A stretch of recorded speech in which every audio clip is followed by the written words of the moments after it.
Everybody, welcome to Del on Movies. Today we're gonna go through everything that I picked up for the July Criterion sale. I know I'm a couple weeks behind. The sale is long over, but I hadn't done it, and I know that's a requirement of BlueTubers, I guess. So we're gonna get to it, and it's about 10 or 11 titles here. So let's go ahead and get started. First one is this one's actually already unpacked. As I'm gonna go through and unwrap all of these. This one's already unwrapped. This was JoJo Dancer, Your Life is Calling. Richard Pryor directed. It's semi-autobiographical. It's really good. I unwrapped it as soon as I got it. I've seen it before. I didn't even watch it after I unwrapped it, which is sad. But I've seen the movie before a few times. Really good movie. Definitely go ahead and check it out. You get some insight into Richard Pryor and his life. And this is the best we're going to get right now until an actual biopic comes out, which doesn't look like it's going to happen because there's a lot of hold up on that one. Just open it up to see if there's anything inside here. Of course there is, because it's Criterion. And there is the picture on the inside. Let's get out the glare a little bit. Let's see if we can do that. There we go. There's Richard, and we get a booklet. We get a JoJo Dancer booklet here, small booklet. It's actually a fold out, so it's not a full booklet like we often get with Criterion, but nonetheless, it's a fantastic film. I hope you get to see this one. The next one I have not seen. This one is a movie directed by Robert M. Young, and this is called Nothing But a Man. I've heard lots and lots of good things about this, so let's go ahead and get into this. This is what it looks like on the inside, and that is a booklet. So we need to remove the booklet. We get a picture over here, and this one, like the Richard Pryor movie, like JoJo Dancer, is a fold out. So that gives me something to peruse either during or before the movie, hopefully before the movie. Next up, if you know me, you know I love my martial arts movies. And so we have Heroic Trio and the Executioners, Michelle Yeoh. And I had to get it because Michelle Yeoh. So let's see what's going on with Heroic Trio and Executioners. I don't think I've seen these movies, but one of the things that make the noise first, right? All right. One of the things that's happened for me in my life is that I've either don't know, don't remember, or misremember the titles of martial arts movies because I watched them so long ago. We used to watch them on Channel 5 in New York, 3 to 5 every Saturday. But it was one of those things where I always didn't always catch the title, or just forgot the title, or the title changed because over the years, it was named one thing in this region and another thing in another country. So that's happened. So I don't think I've seen either one of these movies, but it's possible. So I'm looking forward to seeing both. And this one feels like a poster rather than just yeah, we got a poster this time. Yeah. Let's check it out. It looks like the same art that's on the cover. And now on the back, we get a bunch of information about the film. If I ever move this room into another room in the house, I may start putting up some posters. I got a few posters that are just in cases like that, or in a tube somewhere. Next movie is one I didn't have in my collection, even though I have lots and lots of movies, lots of kids movies, lots of animated movies. This one I just didn't have, and so I had to pick it up, and that was WALL-E. If you haven't seen WALL-E, it is a really good movie. You have to be careful with scissors on this one because it's not just a regular case. We get a box this time. I'm going to call it a success. I did not cut the box. I did cut the plastic surrounding the box. as I'm pulling it off here. But anyway, Wally's a really good movie. It's if you haven't seen it, it is a Pixar film, and the first 45-ish minutes of this movie, there is almost no dialogue, which is risky for a kids movie, but they pull it off, and then there's plenty of talking in the back half of the movie, and it's still really, really good. That's what it looks like outside of my hand here, at least a little bit outside of the packaging, the wrapping. Pulling it out.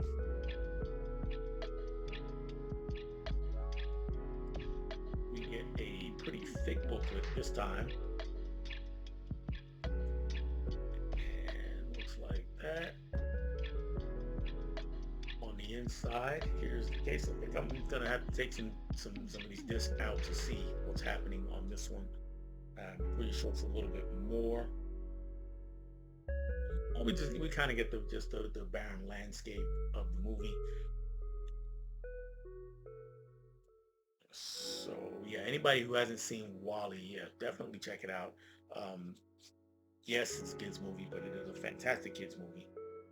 The next movie up is not for kids. It is decidedly adult. This one been forgotten until Criterion picked it back up, which is a shame, but this is The Grifters, and The Grifters has some fantastic performances. It is a modern noir, pretty much. We got Annette Bening, Angelica Houston, John Cusack in the film, and they're kind of a little bit of a crime trio in crime. Angelica Houston is John Cusack's mom, and it's been a while since I've seen it, but I think Annette Bening is his girlfriend or his wife.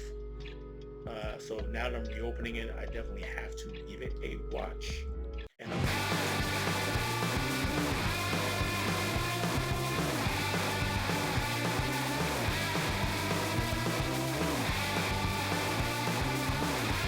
this one did not want to come out of its packaging, guys, but I got it. It is, again, The Grifters, fantastic heist, not a heist movie, but a film noir from the 90s.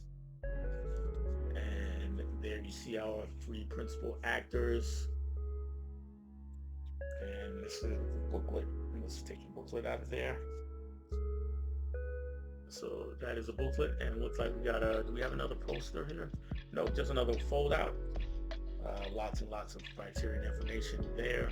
I first saw it on HBO years ago, but I apparently went to theaters because it's got Oscar nominations. And for some reason, forever, I thought it was just an HBO movie. Next up, I think I'm going to have a tough time getting this one out of its packaging too, because I inspected the case as best I could when I was in the store at Barnes Noble, and it looked fine. The case looked great. It's just that the plastic around it does not. It's all wrinkly. I don't know how much you can tell there. But this is the original Scarface from 1932, if I'm not mistaken. It's either 32 or 33. I think it's 32. I did have this on a DVD. First I had it individually on a DVD, then I had it when it came in one of the Blu-ray Steelbook with the 83 Scarface, the Brian De Palma one. And now I have it individually on 4K because I really wanted to see this black and white movie in 4K. It came off a lot easier, but yeah, there's Scarface. Paul Mooney plays Scarface, and very much inspired by the life of Al Capone, who was also known as Scarface. It is not based on a true story kind of movie, but it is inspired by the real Al Capone. And there's a piece of plastic that was hanging on I didn't see, sorry.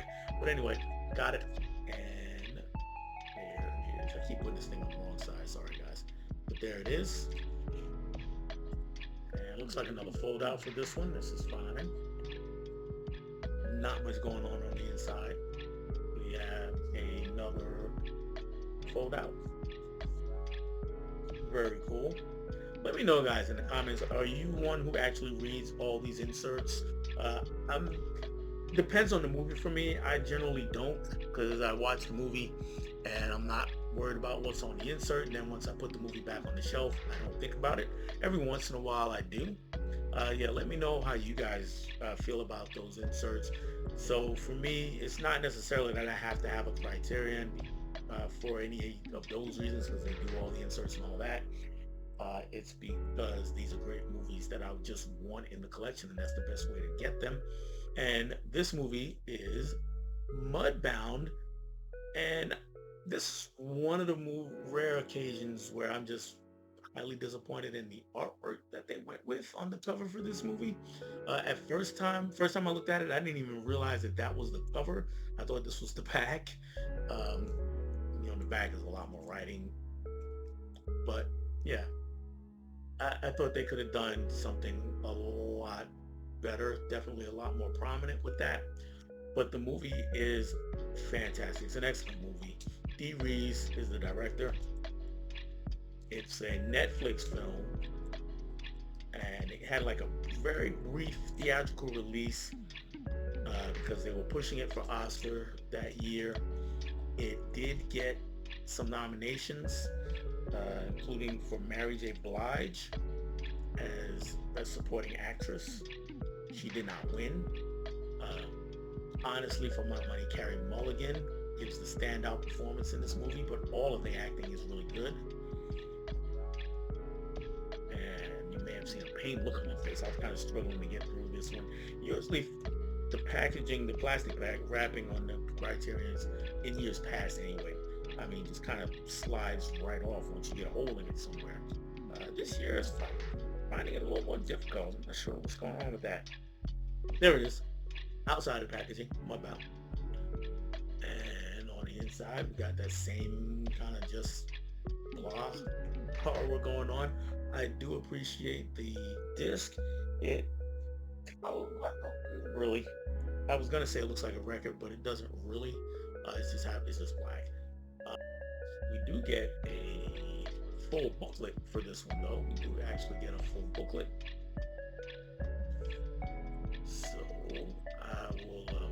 This is one of those movies where I probably will read it. Read the insert. Dee Reese is a fantastic director. She has another movie in the Criterion Collection, Pariah.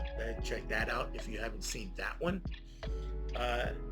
Next up is a movie a lot of guys were kind of drooling over when they heard that this was coming to Criterion, and this one is Bound. This is the Wachowskis movie about a heist slash lesbian love affair slash gangster movie. It's really good. It is just all those things happening at once. Gina Gershon and Jennifer Tilly.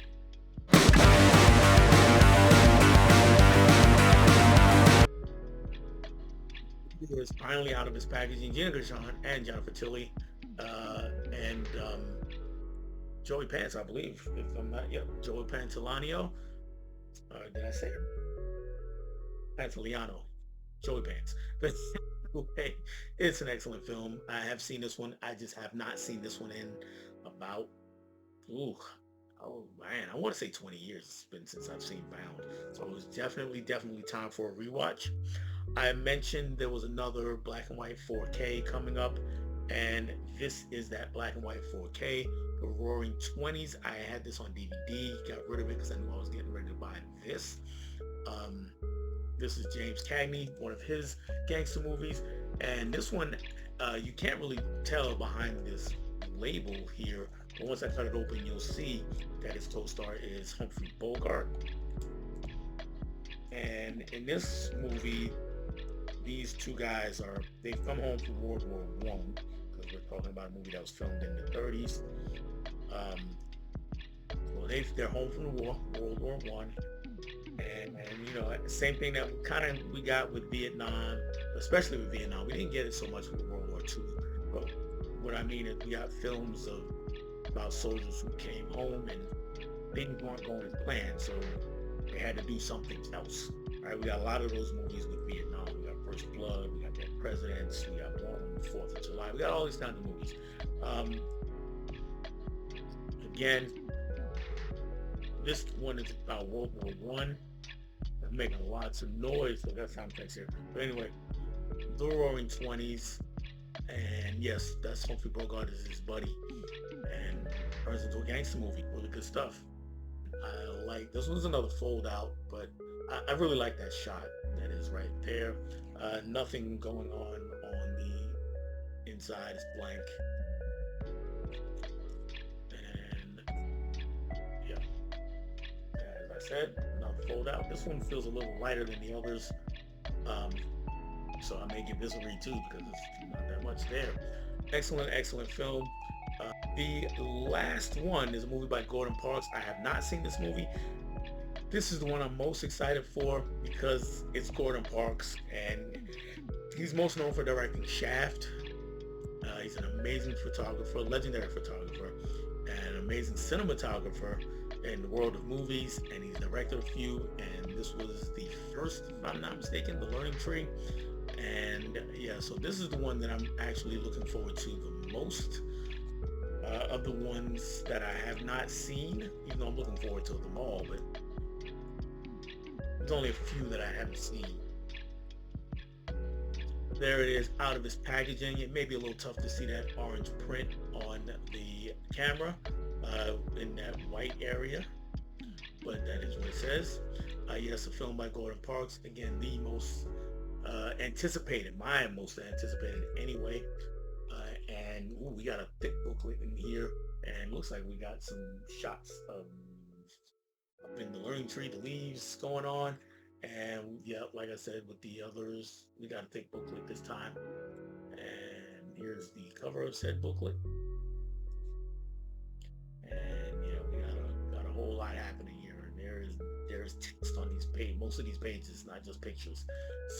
So out of 11 pickups, I've seen all but 3. And I'm very much looking forward to watching those and all 11, because for most of them it's actually been quite a while since I've watched them. But that's all I have for you guys. Let me know in the comments if you've picked up any of these, or what did you pick up, what movies are you planning on picking up, because we have another sale coming up in November. And yeah, let's get a discussion going down in the comment section. Thanks for hanging out with me. If you've been here before, thanks for hanging out with me again. Bye.